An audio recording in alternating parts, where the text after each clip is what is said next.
made a fool of me, but the broken dreams have got to end.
Jump in the spire! Wow, jump in the spire! But a fool and his money soon go separate ways. You found that fool lying in the day. Hi, hi, woman, what you gonna do? Destroyed all the virtues that the Lord gave you. It's so good that you're feeling pain, but you better get your face on board the very next train.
Dean, how would you describe yourself for those of us who haven't seen you do what you do?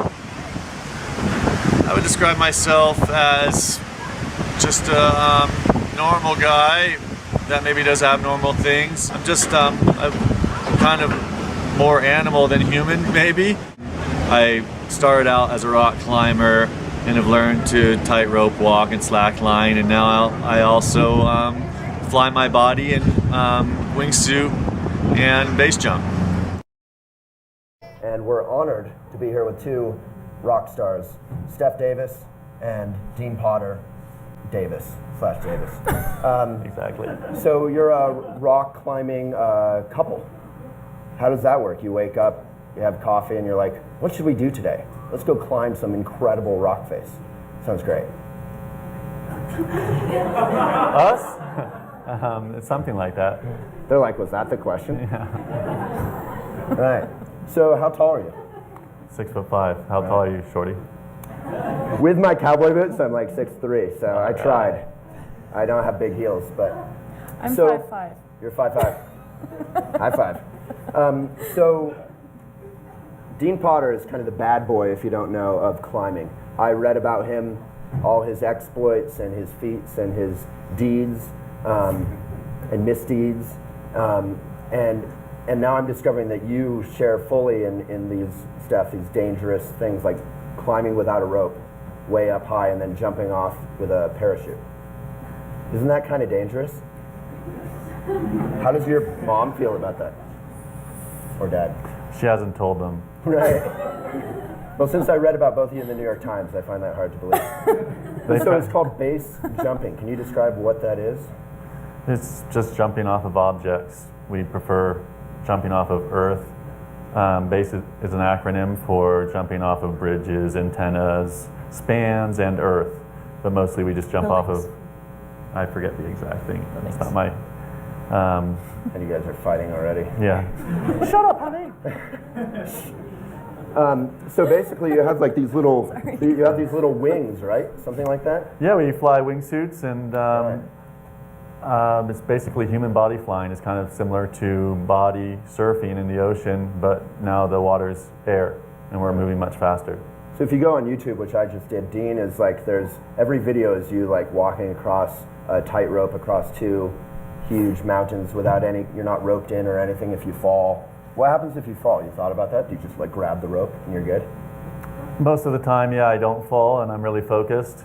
But then I also would grab the rope, but I think, the reason why we're doing these things is because we're so aware while we're climbing that it's really and we're also so prepared that it's really unlikely that we fall, and so much so that we know our life depends on not falling.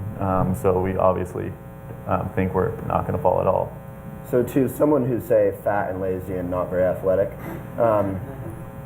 what you're doing looks it looks very cool and amazing, but it also looks kind of dangerous. And like you have some sort of issue going on with death, and you're like, come on, death, you got nothing kind of thing. Is that the case? Yeah, that's not really the case at all. Okay.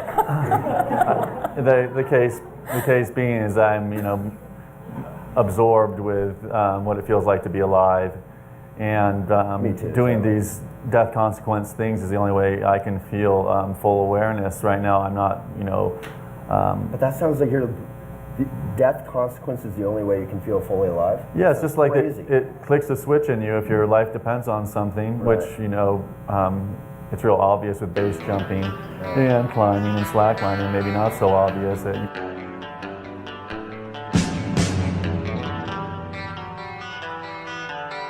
And then I remember this article I was trying to write about how there's never a perfect bridge between what we've already done and what we're capable of doing, right? There's always a gap. There's always a leap of faith required. So take a look at this video that I found of Dean.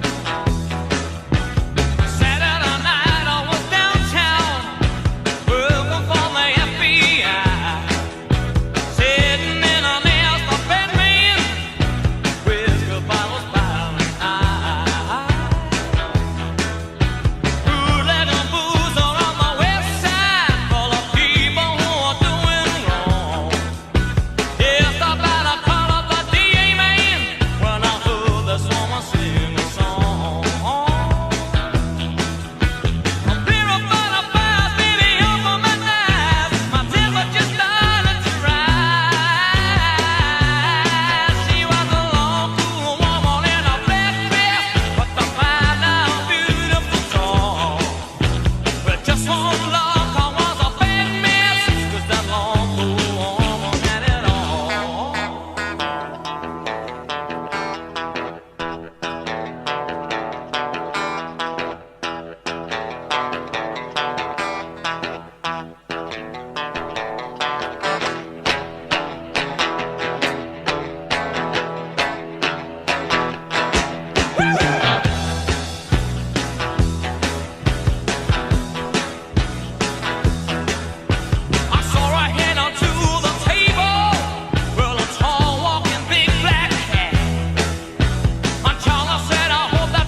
I'm a rock climber and a tightrope artist, and I fly my body. And the reason for that isn't just to do those things like the physical acts. It's to enter heightened states through those activities. And I find when I risk my life or when there's a lot on the line, that I have heightened concentration, heightened emotions, heightened senses, and that's the reason I'm doing all of these things. 5% of wingsuiters died last year.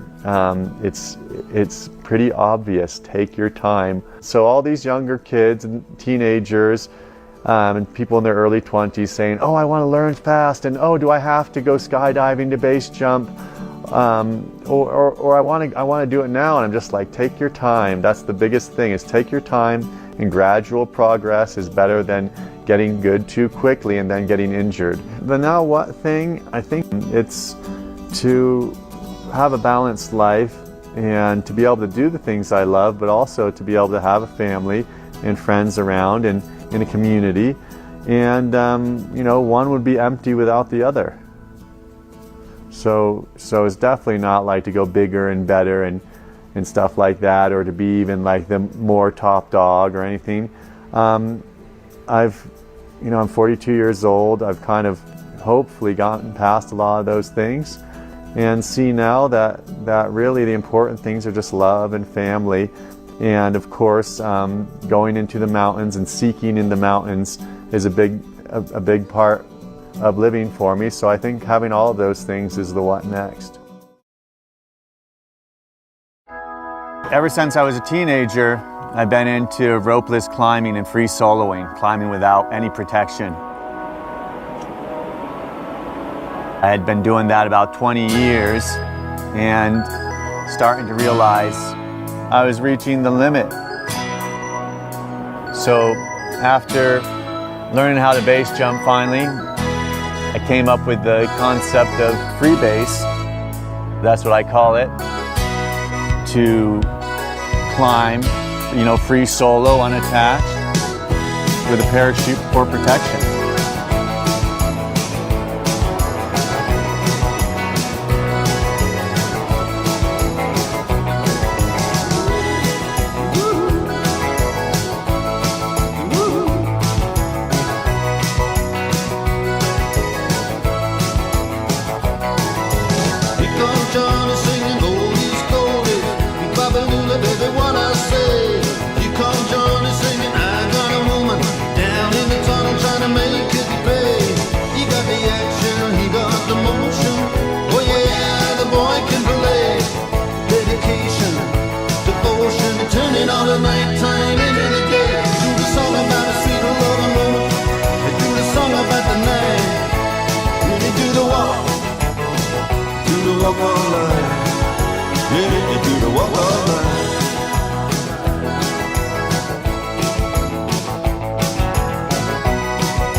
And now the end is near, and so I face the final curtain.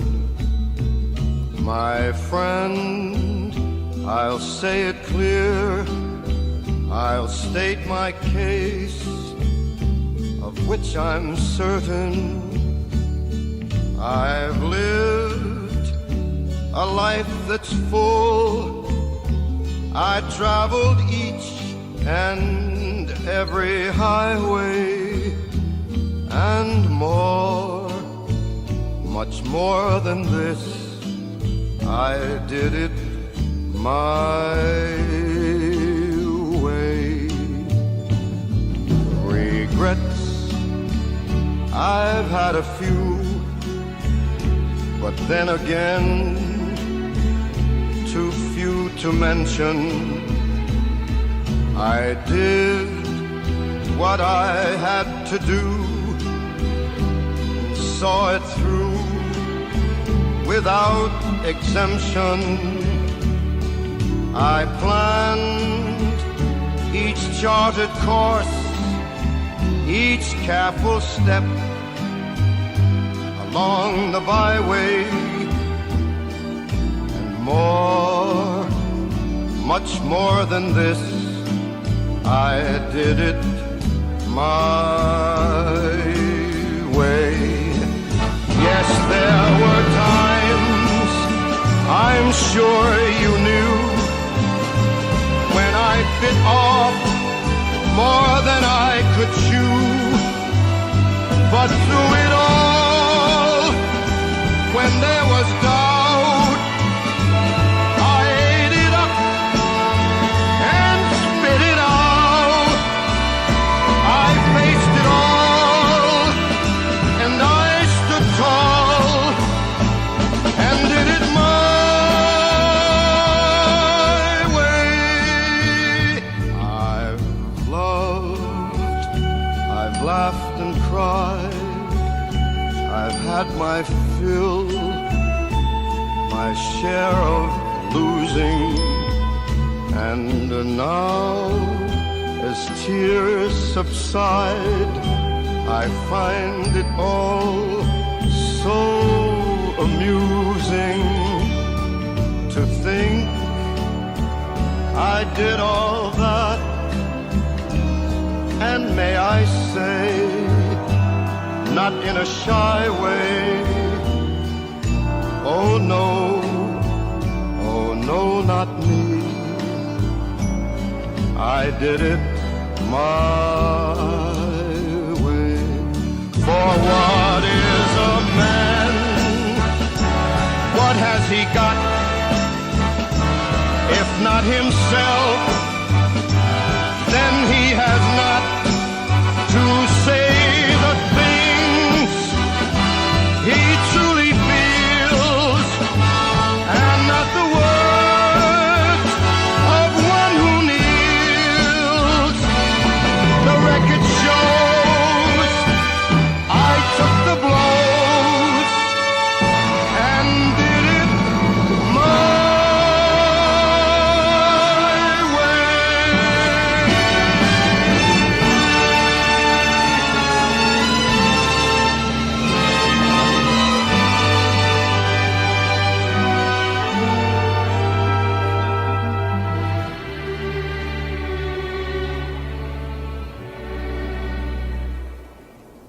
Yes, it was my way.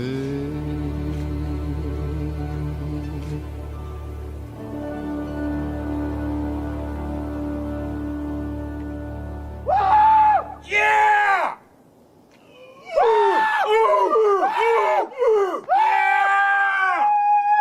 Yeah!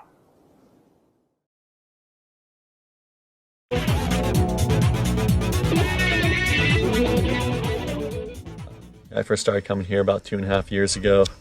Full redneck style with the pickup trucks, barbecue. Be a bunch of us out here slacklining and crack climbing, drinking hams, beer, fully living the Moab white trash lifestyle. Another reason why it's called the crack house is after hanging upside down for over 80 feet, it feels like you're on the hardcore drugs. All the blood's rushing to your head and your eyes are all bloodshot, and you can barely comprehend anything around you. People fall off and just walk in circles, trying to orient themselves. Near vomiting, moans.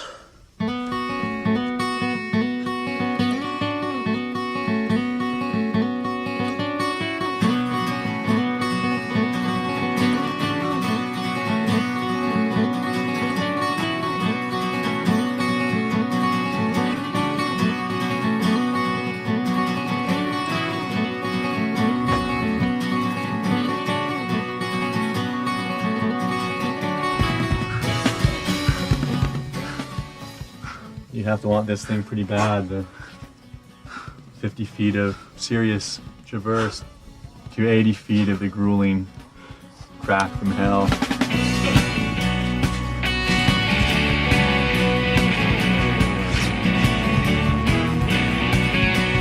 I tried to send the crack house barehanded originally. Bloodied my hands and couldn't climb for a long time afterward. Yeah, at first sandstone seemed smooth, but after 80 feet, marble would seem rough, especially when you're threshing for jams and falling out of the thing. Hanging upside down for 80 feet too is gives you an intoxicated feel. Your head fills up with blood, and the thing that breaks down first is your mental ability to really recognize where you are and make decisions.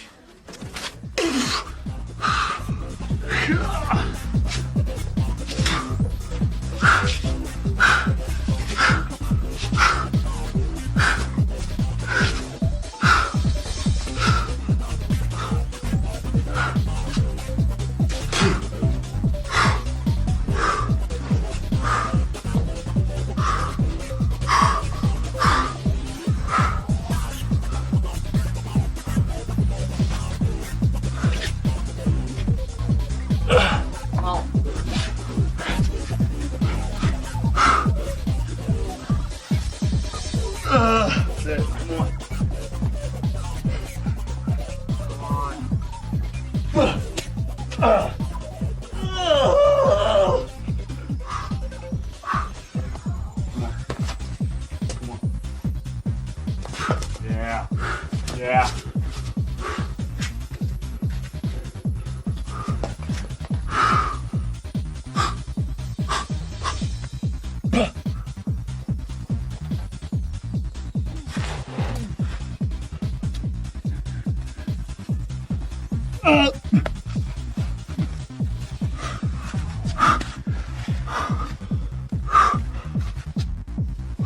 Nice.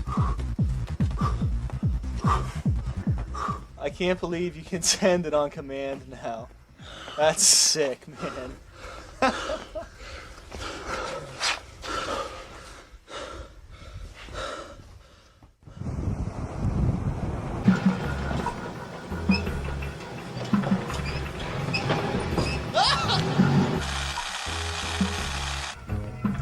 This is a big walk, dude. Get after it. This thing holds about 20,000 pounds. It got loaded wrong. Line needs to get tightened again. Record line, it needs more rigging.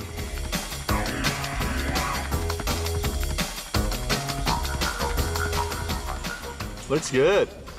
119.5. I say round it up.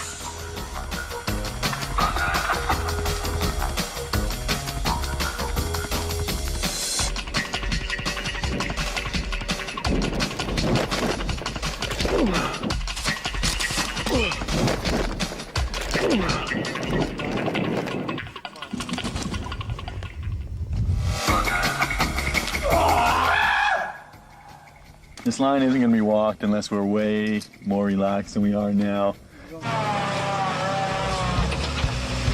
Killer.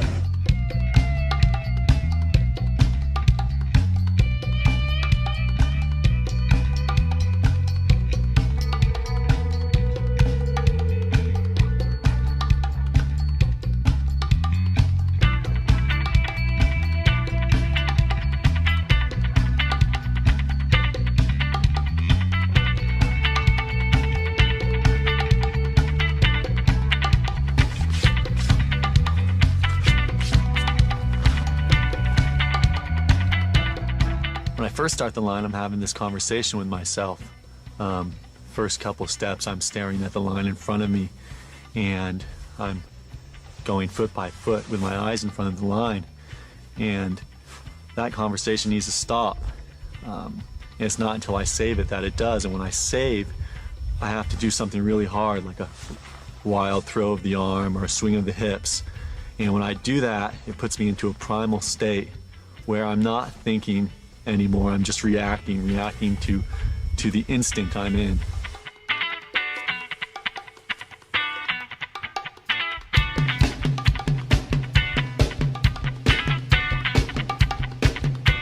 When I walk the line, it's barefoot, and I want to feel as connected to the line as I can, as if I'm walking on the ground in bare feet or in the sand. It's nice to feel your toes sink into the sand. And with the line, it's, especially a high line, it's like that to the max. You want to feel exactly where your foot is on the line, how it's tilting one way or the other, the vibration of the wind. Just you want to be totally tuned in to the line. You want to be the line.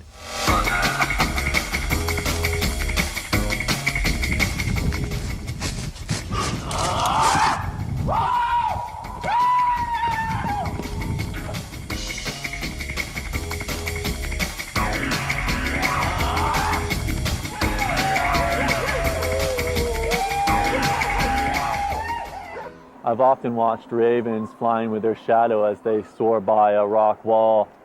And when I'm soloing, I feel the same connection with my body in the rock.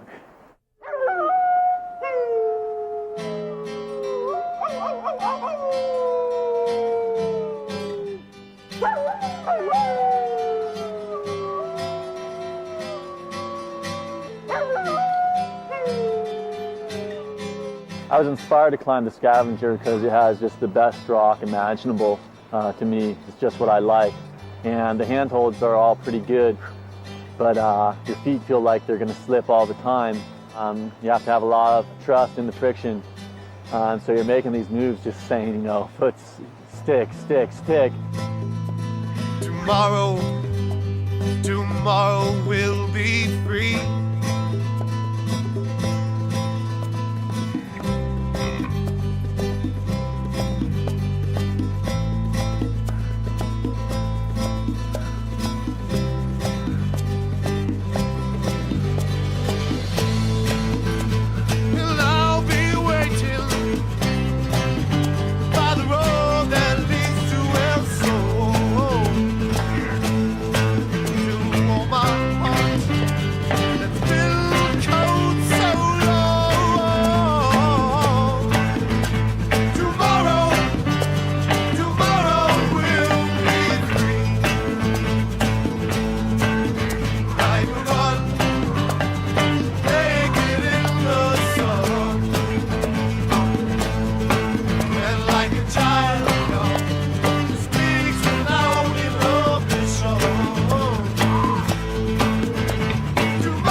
When I'm soloing, there's serious consequence, and it forces me to climb well.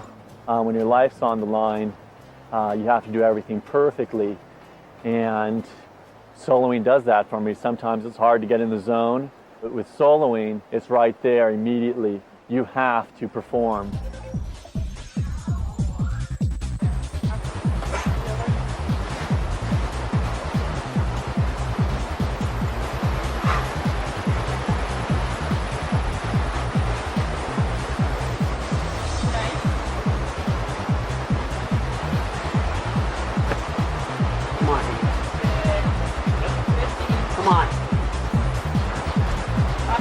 Come on. Yes, yeah, yes. Come on. Yes. 15. Come on. Come on, Max.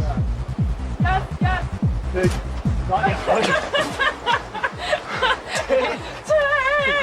Take. Good luck. Oh, no. Get it. Get it. Come on.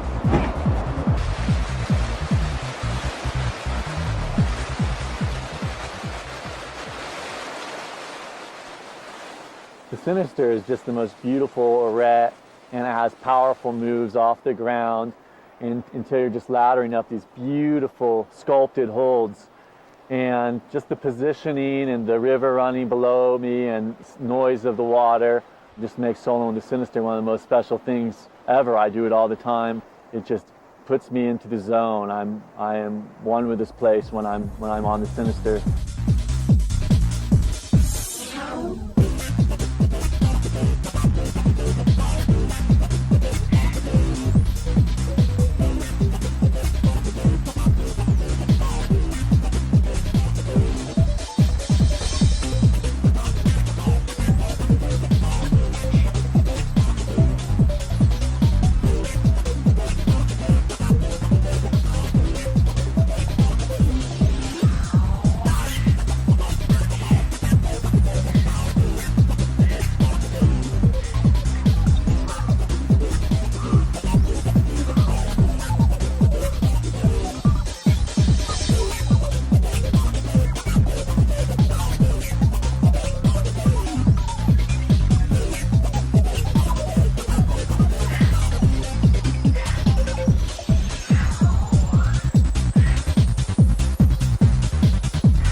Rick is the king, man. He loves this boulder. He spends so much time here. He's here like every day. 100 laps. Yeah. He is the king.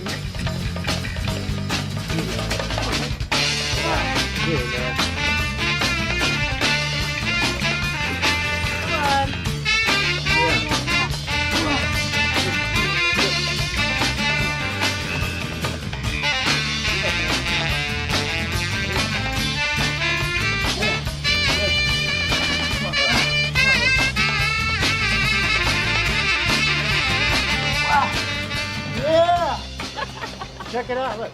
The tree that caught Yabo. Fell from the top, caught his arm. No, I heard it caught his t-shirt. He went slowly down to the ground. I heard it caught his t-shirt. No, I heard his arm arm was wrapped around it. He sprung right down to the ground. So if you fall down, you should jump for the tree. You're going to hit the tree, look at it. Well, that's good. Yeah, because it's going to stop you from hitting the rocks. Yeah, it's like a spring. I first met Dean, went over the short circuit crack. Suddenly Dean was going to solo it. Tell him about Yabo falling off of it and the branch catching him and near death, you know, and I didn't know any locals that soloed it. And suddenly he solos it. He walks right up. I was like, whoa, who's this guy, man? Then he hangs out at the base for a while, screwing around the crack, gets a little pump, and he solos it again. It's like, who is this guy? That was it.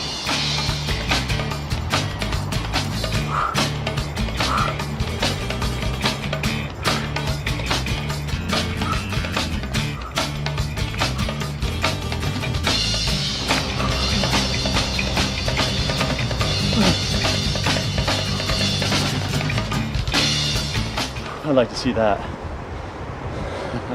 This prom is called Get It Up. So I guess you gotta get it up.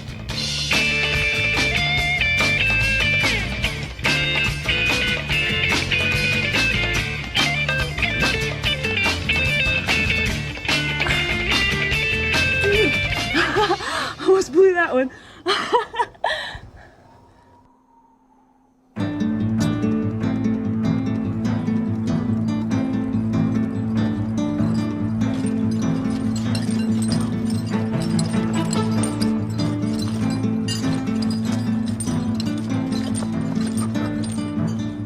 when I'm approaching El Cap and running towards it, I have all these different emotions flowing through my mind, my heart's racing, and I've got to get rid of all that stuff and just be in the moment.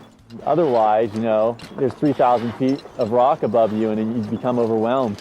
But if you move step by step and just think about the handholds you're on, or the piece of gear you're on, or the rope you're on, or that moment, it's all right there in front of you. You don't have to worry about a thing. Lock to lock, step by step.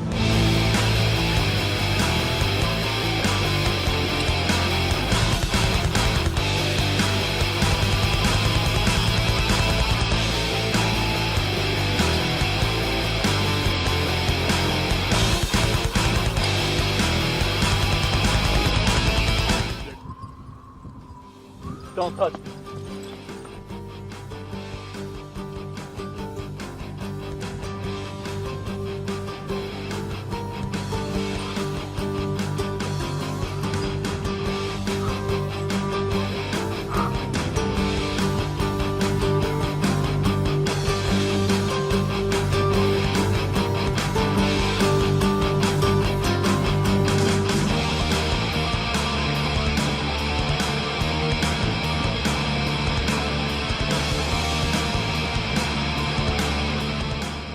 Start the stove legs about 600 feet off the ground, and they go for another 700 feet at least. They're way physical, and when I swing into them, I start off slowly, lock to lock to lock, and then I increase the beat until I'm just thumping through.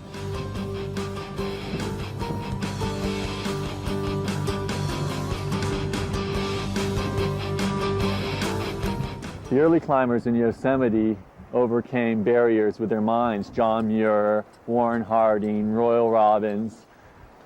I'm no better than a lot of climbers, but I used my mind and thought of a different way to climb these walls, and still safely.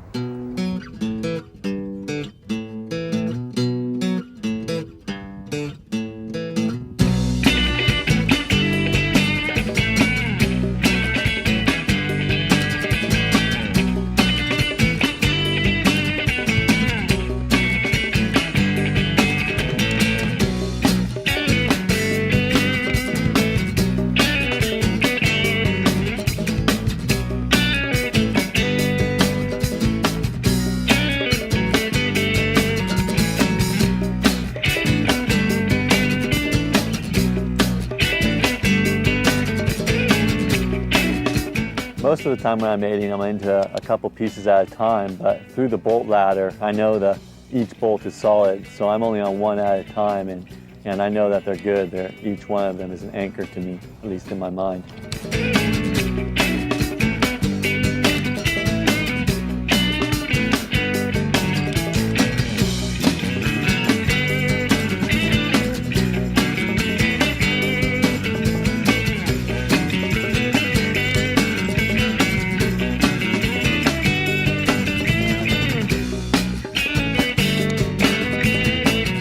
Lake is probably one of the best crack climbs in the world. You're about 1,500 feet in the air, full exposure, beautiful polished granite, thin hands, quite steep, and it's just this big moon boot plastered to the wall.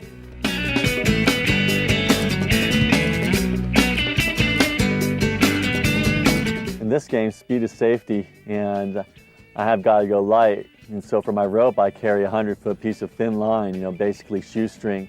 And the scariest part of the route for me is the king swing, which I have to do a 150-foot pendulum, and I'm running back and forth, and the rope is scraping over coarse granite, and I'm just diving for the hold, hoping to get to unweight it. Some people think that what I'm doing is complete lunacy, but I'm just out there having a good time, enjoying the day. And when I'm soloing, I feel locked onto the rock. I have all this gear with me. If I get sketched out, I can plug in a piece at any time. And if I get to a super hard section, I make an anchor, and I move an anchor continuously through the hard section until I'm at ease again and back to just having fun.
nose is the best route in the world, but the worst part in climbing the nose is that people leave their trash behind, and that's unacceptable.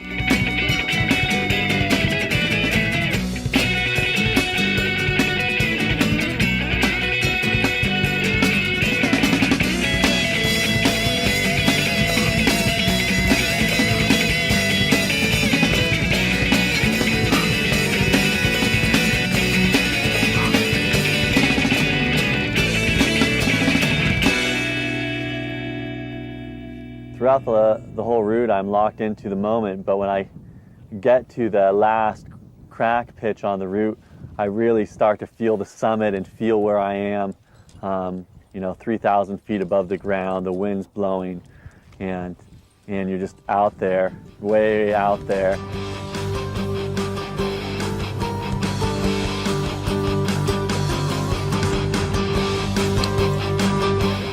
When I hit the head wall, you clip into the first bolt, and you know you have the summit, but you still have another 100 feet of climbing to go, and you're on the summit in your mind, but you've got to keep it together and just move through. It's like 5 minutes to go.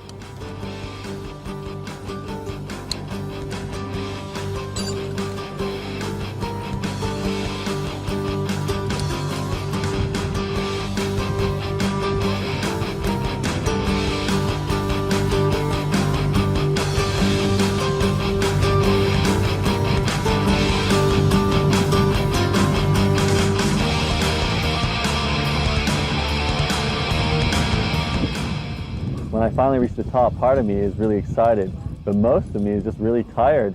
And I've been in the moment so long and moving step by step, move by move, that it's no different when I'm standing at the top. This step is my feet on the ground, on the summit of El Cap, looking off at the view and feeling happy to be alive.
losing it.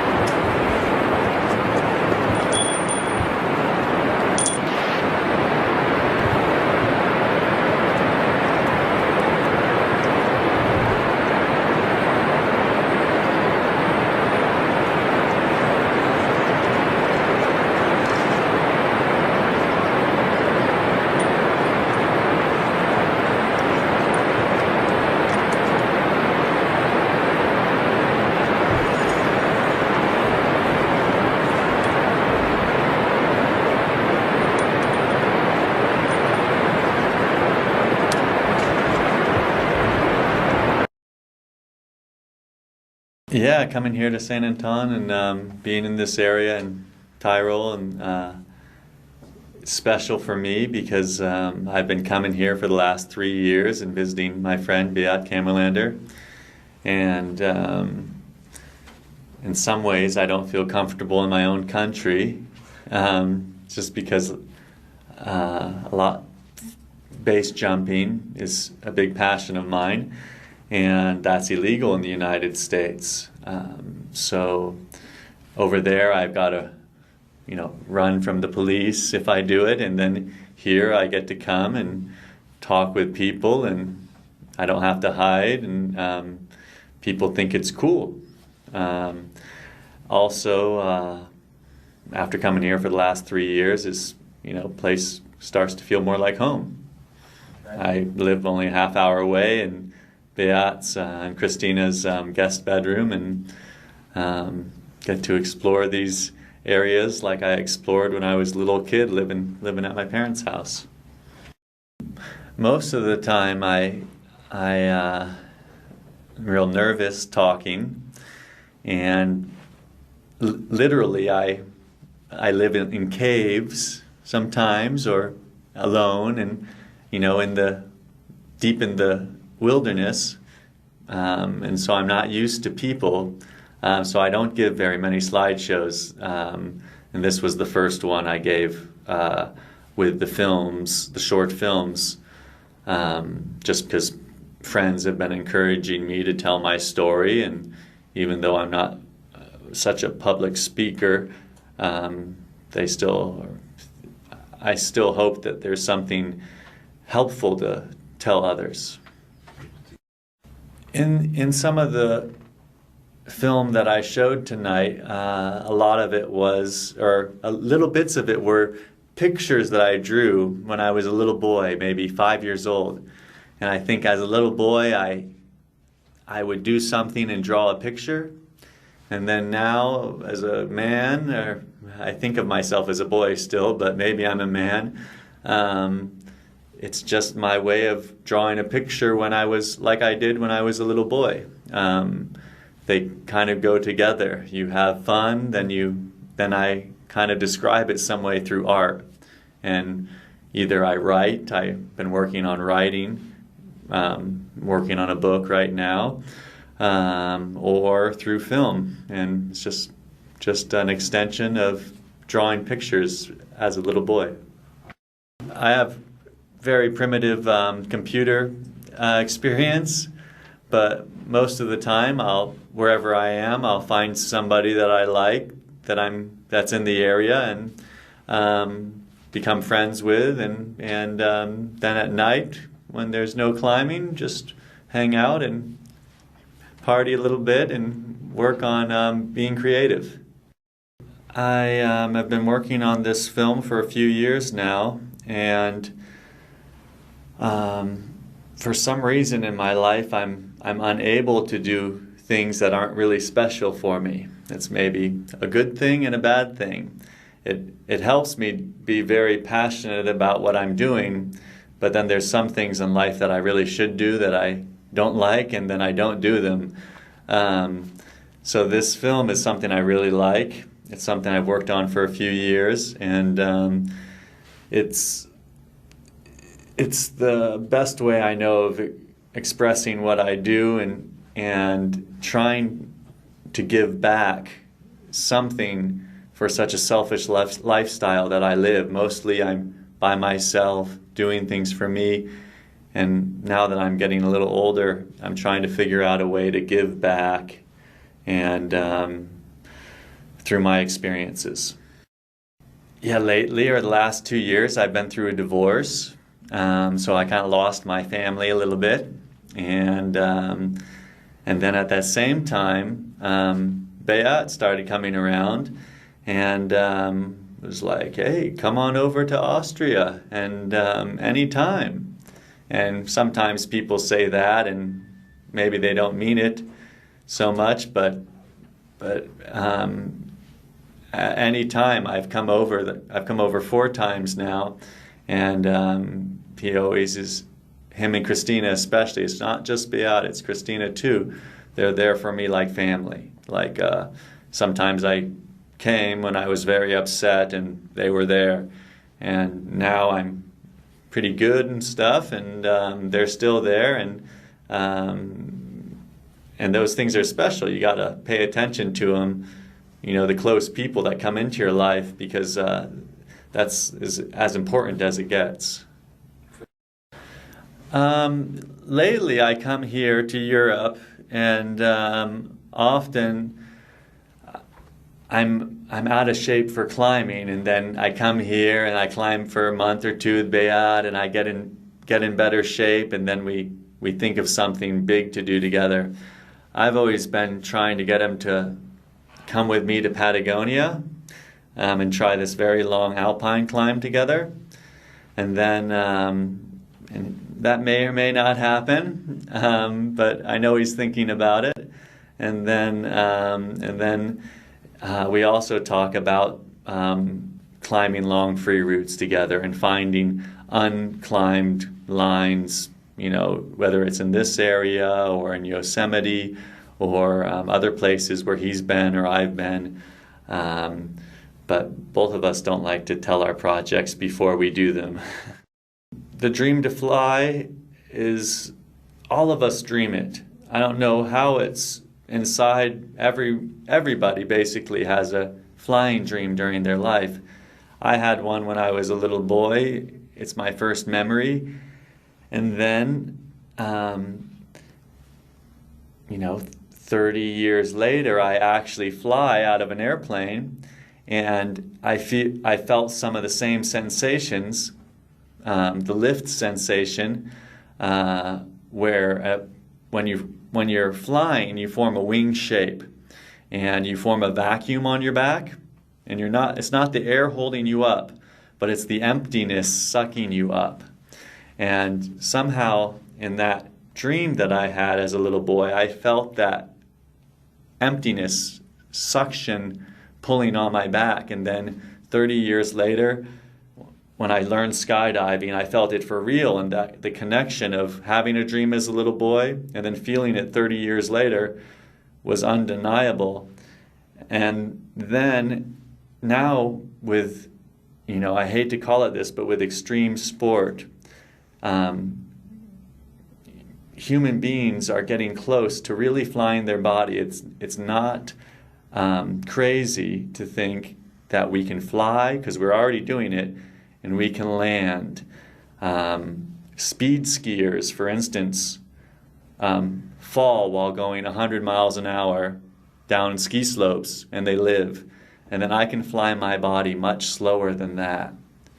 And so now my ultimate goal, or thing that drives me and I dream of night after night and every waking moment, is to do just that, to fly my human body and land it on the perfect snow slope.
Rejection, and you'll see.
What do you think of the freaking alpine world, man? Shit I've ever done in my life. Oh yeah. Take me home, Mary, come and get me. No, get me in my wingsuit and get You'll me be back the with fuck your out of super here. babe soon, Where's bro. my sound machine? Nah, I'm alright. I'm just shit scared, that's all. I don't like heights. Once you're in there, you're fine. It's just when you're on the edge. Yeah. I've already done 2 or 3 days, so I just rest for the rest of the week. And Facebook everybody in the f***ing world and say I just climbed a Iger, didn't I? And I was only terrified for half of it. That's what I'm going to say. And it is f***ing terrifying. But you just close your eyes, just look at the rock. And Yeah, you just gotta look down, look at where you're going. That's why sometimes you end up climbing at night, and it's a lot less scary when you're at night because you have your headlamp on and you're just in the little. You can't see any of the cliff, and somehow it's like you're way more relaxed, even though it's dark. Just look where you're going.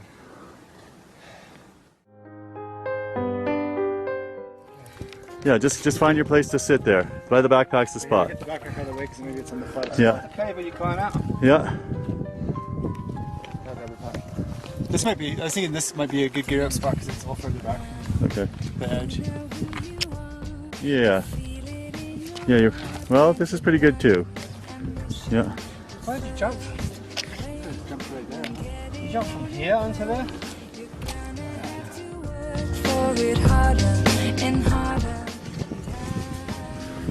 Come down till you wait. Yeah. Both hands above. Both hands above, Tony. Slow yourself down.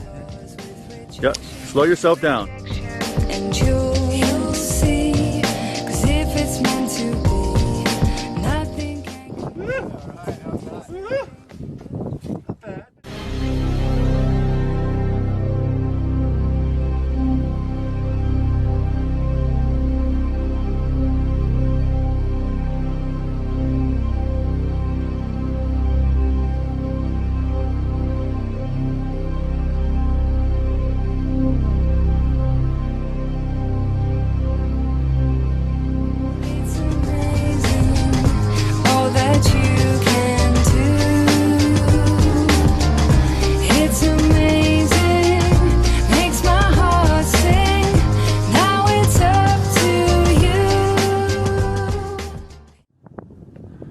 Yeah, Sean, way to do it, man. We got the Tony Master up this thing.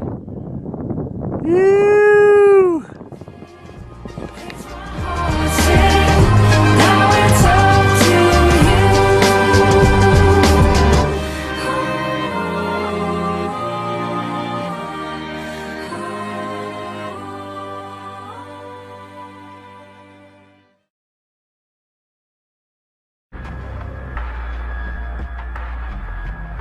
Man's always been compelled with trying to fly, and you know, when I'm in the air, it's so powerful because you are playing with death right then, and it's like it's as cool as it gets.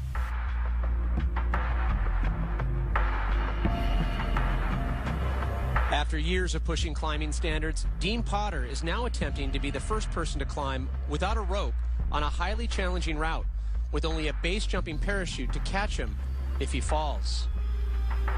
Bringing base jumping and free climbing together, it's one of the ultimate things I can think of. When I have the rig on, I know there's more after that point where I detach from the rock.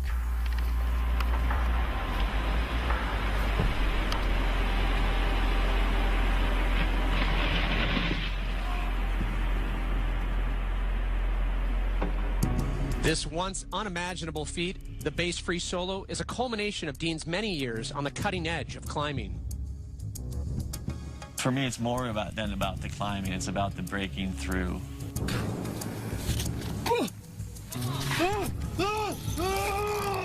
And climbing has taught me how to break through.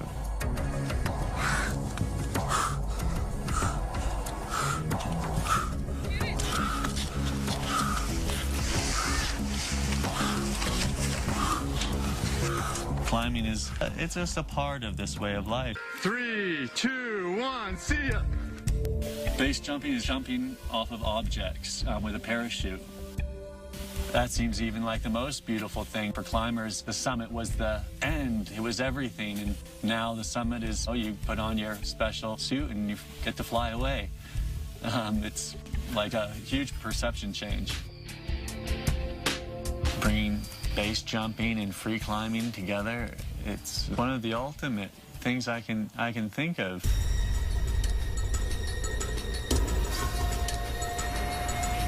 Having a base rig on seemed like the obvious ultimate idea. When I have the rig on, I know there's more after that point where I detach from the rock.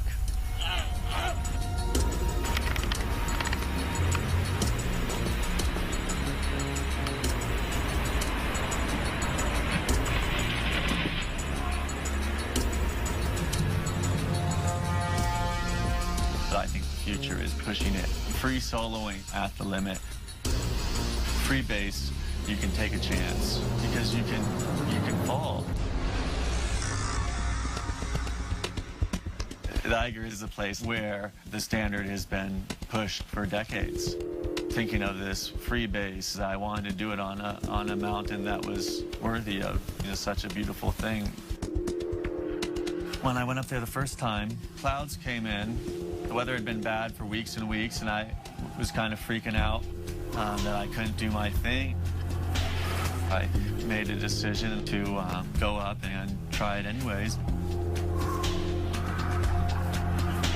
Yeah, when there are that many clouds, you can't base jump. You're going to die if you fall in the clouds. You'll be enveloped by the cloud within 2 seconds. But I was in the cloud. Gave in to things that I should have said no to. My whole body tensed up. I was more thinking about what it would be like to fall off. Without the flowing movement, that move became impossible.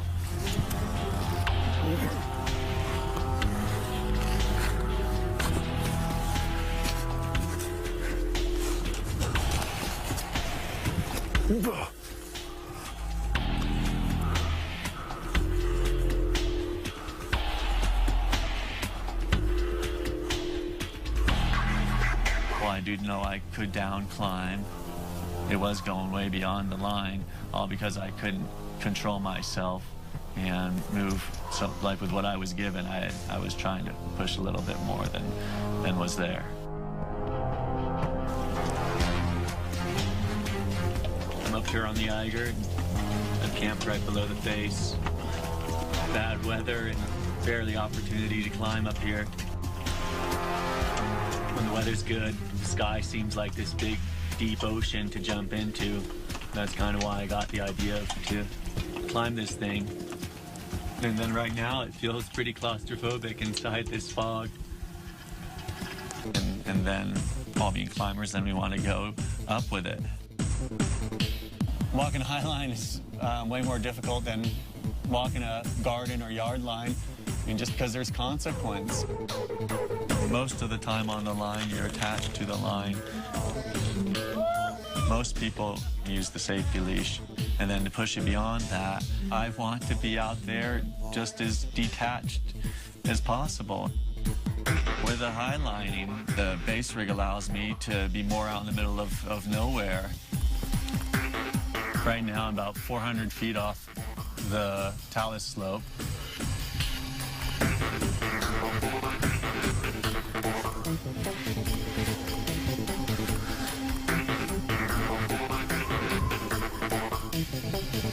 The idea that I once had that falling off the line was death.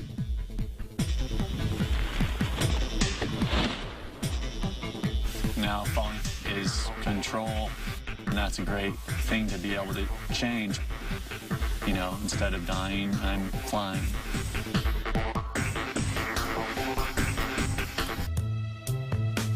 While waiting for the weather to clear, Dean is honing his most important skill for this feat, base jumping.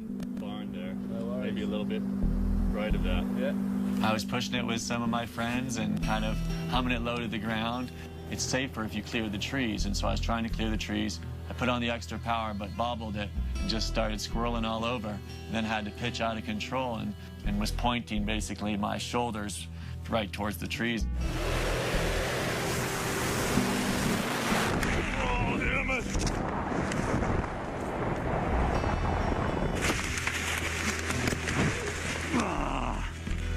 There's no choice but to be one with the trees.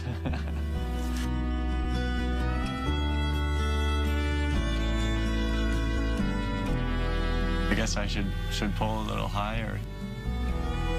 It was super funny because the guys that were ended up rescuing me were all, like, whoa, yeah, I had legend status, and a half hour later, they're rescuing me out of the tree. It was quite amusing to see the best climber in the world get stuck in the tree. So, yeah, we kind of pulled him out there, and he got a bit furry with the moss. It's okay, man. Pretty humbling. Along the west ridge of the Iger, you kind of have to scout your way around and zigzag your way up the ridge line. And then there's this roped section where you go across these ropes. And a lot of base jumpers aren't so comfortable with the rope. They're gripped out of their mind getting across this. It just calls to be jumped. I stand there and want to see if I can leap across it.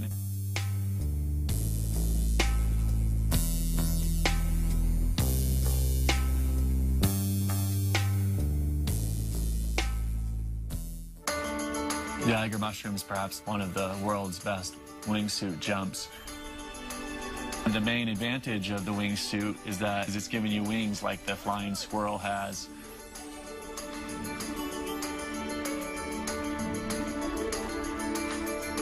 It increases your forward speed, and then you can outfly hillsides and stuff, and you can fly for a minute on some of the longest jumps.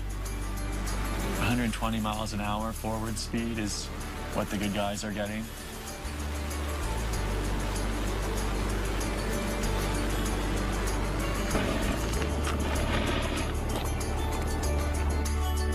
For Dean's objective of a free solo base climb, where a fall demands tracking away from the ledges below, the wingsuit is not an option. And you can't wear a wingsuit because it limits the movements of your arms and legs. But I think now, with just the human body, I can track as well as I was wingsuiting just 2 years ago. Creating this vacuum on your back where you're lifted up, perfecting the shape even more, and really flying.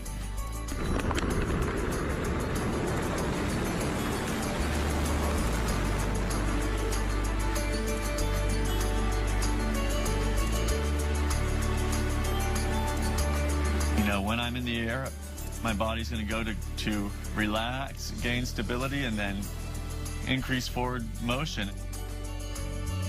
It's so powerful because you are playing with death right then. And it's like, I didn't die, and it feels so good. After weeks of clouds and rain, a window of good weather on the Iger beckons Dean to try his ultimate climb. Yeah, this year I stayed up at the Iger, between 30 and 40 days trying to get the climb. And maybe only a couple of those days was the whole route dry enough to climb, or it wasn't raining or in the fog. Finally, the rock just dried enough, and then we knew another storm was coming in that following afternoon. There was a lot of pressure. We're all afraid of what we don't know, and to go into situations where you're not sure what the outcome is going to be. Somehow it's like the fear activates the heightened state. My whole body's tingling.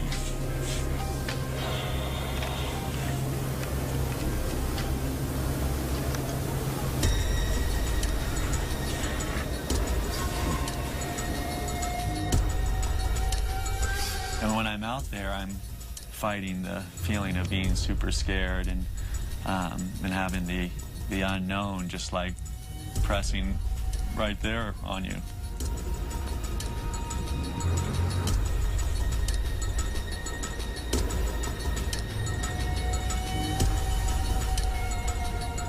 I'm not blocking out the fear. I'm feeling the fear and, you know, absorbing everything that's around me. You know, and then I break through into that focused, heightened awareness that attracts me to all these things.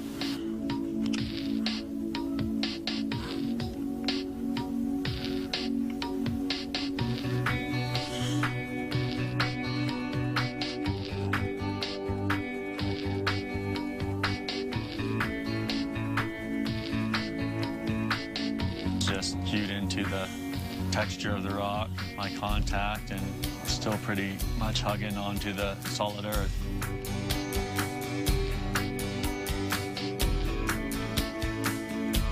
The thing that I'm getting out of pushing my limits is that I turn impossible to possible. I turn something I haven't done to something I'm doing.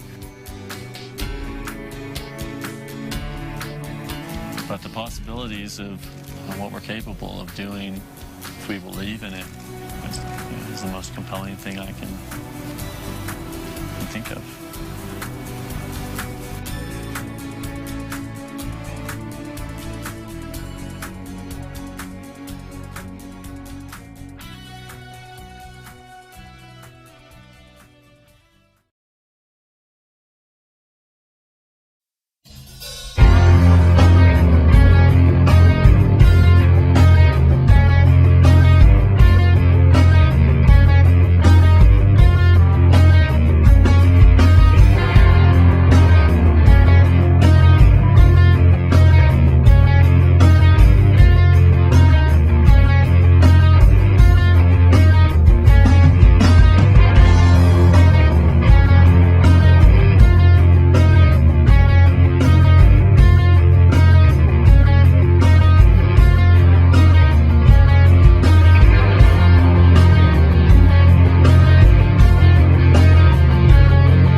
Deep in the Yosemite Valley of Eastern California lives one of the world's greatest mountain sports pioneers, Dean Potter. Whoa, what's going on?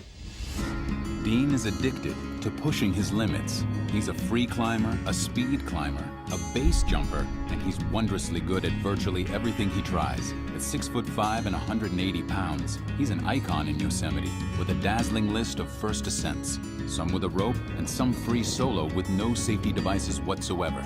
Everything he does comes from a dream that has haunted him since childhood. When I was a little boy, my first memory was a flying dream. In my dream, I flew, and I also fell, and I always wondered as I got older if I was, if it was some premonition of me falling to my death. Instead of fleeing from that fear, he faced it head on. So I started free soloing, harder and harder routes, kind of proving to myself that I could take control over this pretty much the biggest fear I had, falling to my death.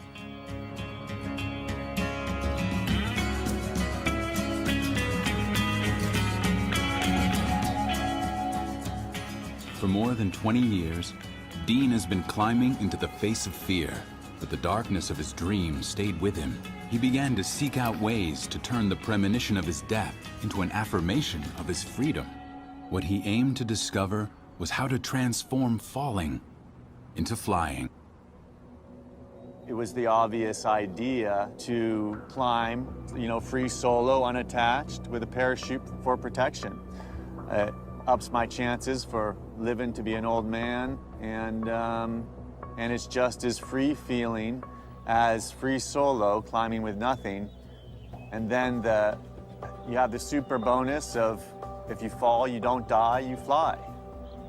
What Dean makes sound like the easiest thing in the world is a combination of two of the most dangerous extreme sports: free solo climbing, climbing without safety equipment, and base jumping, hurtling off cliffs, buildings or bridges, and then deploying a parachute with split-second precision. Dean gave his new sport a catchy name: freebase. With free solo, I started to feel I was reaching the limit, and if I pushed beyond that, it'd be I'd just be playing with a serious odd of death. And then adding the parachute to the equation still allows me to push it and even push it further. And if I choose the right locations, there's a big percent of safety there.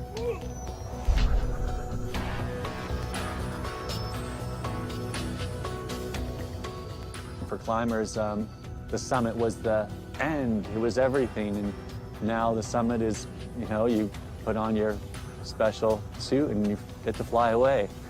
It's like a huge perception change.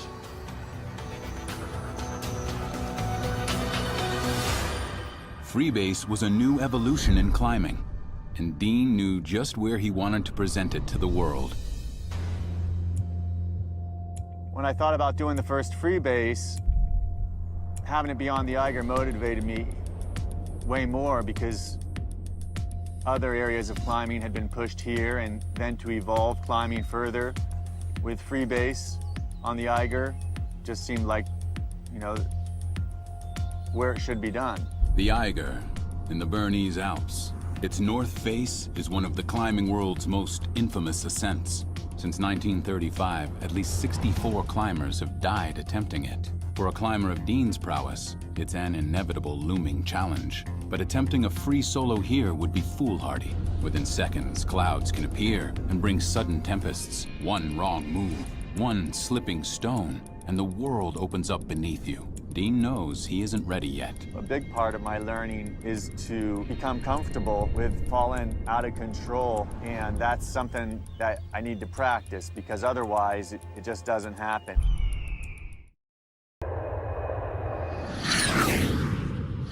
Climbing has always used courage as a tool. Running it out or going ropeless says, I believe in my skill, and I'm willing to stake my life on it.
Dean Potter has advanced the cutting edge of free solo climbing for so many years, he's a one-man adrenaline factory. Yoga, centering, and breathing meditations are a necessity to keep from flying away.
Hi, my name is Mark Coleman.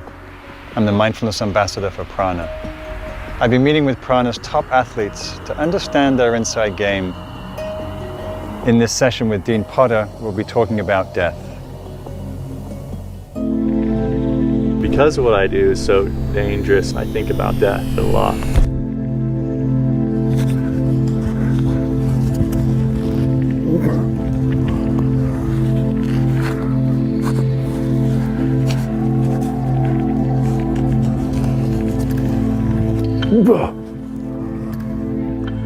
Fuck. I imagine it's very close, sitting on your shoulder as you're highlining, free soloing, base jumping. And I'm curious what your relationship is to death, since you're so intimate with the possibility of that when you're doing a lot of your work. It's not as if I'm going around like I'm not a dark person, I'm not thinking about death all the time, but it is there for me. But I really believe it's no different than any other person out there, that like every day, every moment, our lives are at stake. With me, it's very easy to see. I fall off a cliff and would die. But, you know, life and death is right there for all of us. It's the most common thing we all share. There's an expression, meditation is a preparation for death. You're letting go to what you know, to the past, and just meeting what's right here. And so it sounds like for you, the climbing that you do is a way of making that foreground, or really ever present. Would you say that? Yeah, you said it better than I would.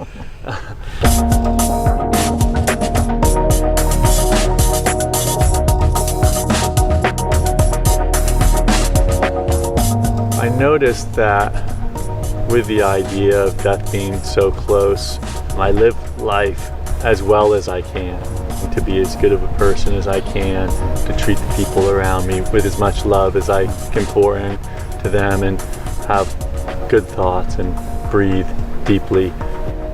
It's interesting you say that, because I know for a lot of people, they would say, oh, to think about death or reflect on death is morbid, but what you're saying reminds me of what people I've heard talking about near-death experiences, where what comes out of that is this desire to live life to the fullest. And so it's quite the opposite of morbidity. It's actually a really life-enhancing.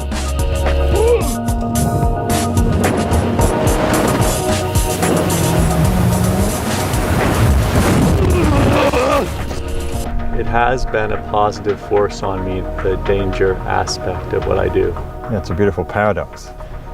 Yeah.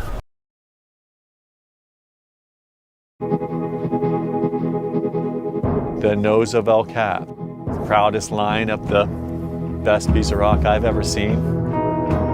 Yeah, when I first came to the valley, as with most young climbers, I just wanted to prove myself. Climbing the nose as fast as humanly possible is the way I saw that I could do that. I love the action of speed climbing, but the competition of speed climbing hasn't made me feel good. You're trying to beat somebody else. That's not what I do. At a certain point, I just pulled back. I was like, nope, speed climbing is not for me.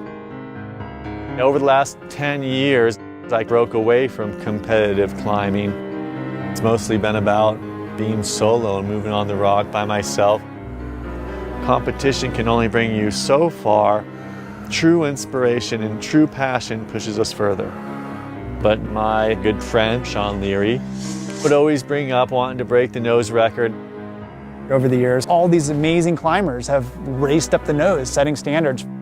I think he's always in the back of his mind wanted to take the nose record back.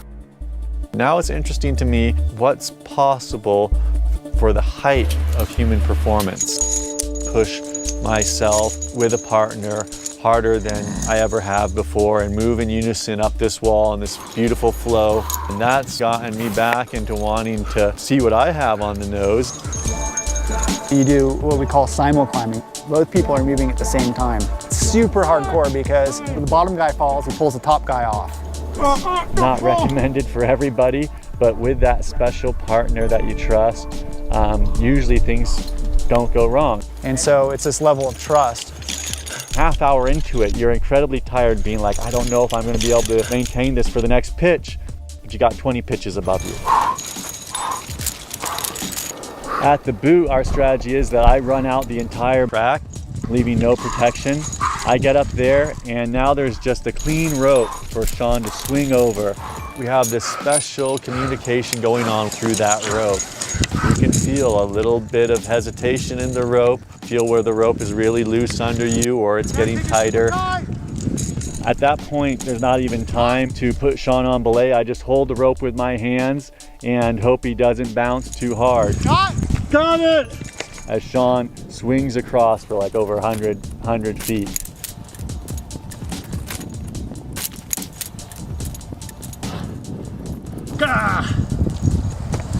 We're going good, we're faster than before. I don't want to die, but I am okay with putting it all out there for the most beautiful expression of my life.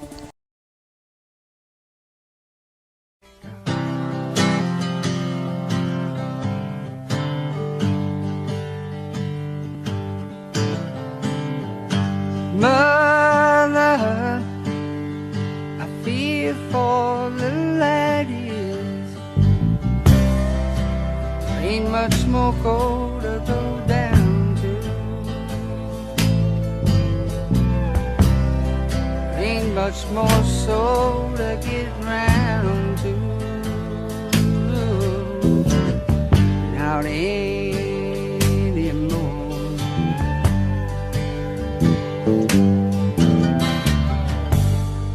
Mother, I hear for the land is.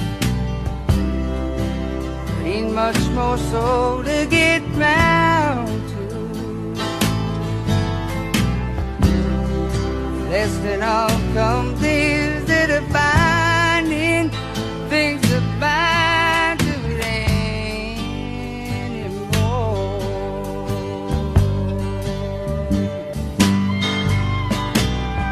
I'd hate to just realize why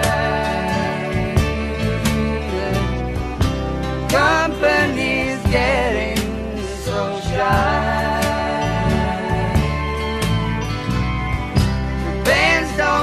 Get together round here anymore.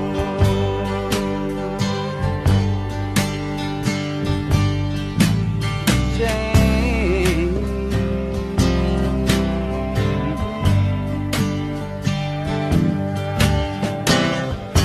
Mother, here for the lad. Talking about going on down to town where the money's just bound to surely ease the door.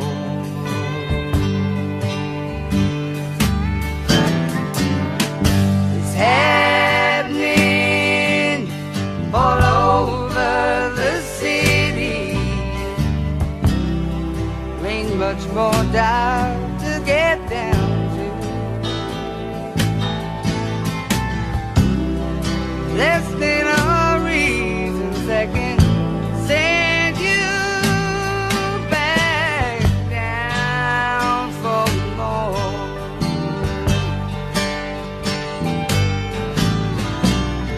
They're telling their sisters all why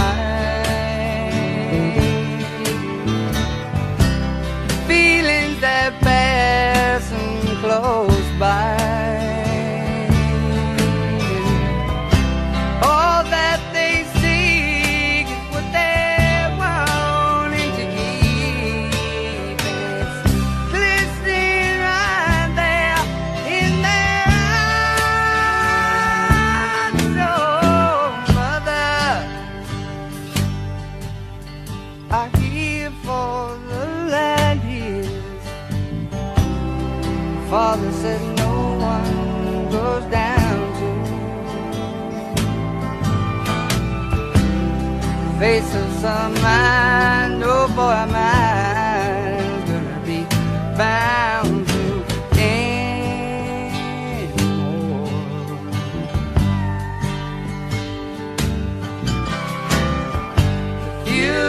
Future's a brave new awakening. After no more go back down to boughs of this earth that'll take you away from home in my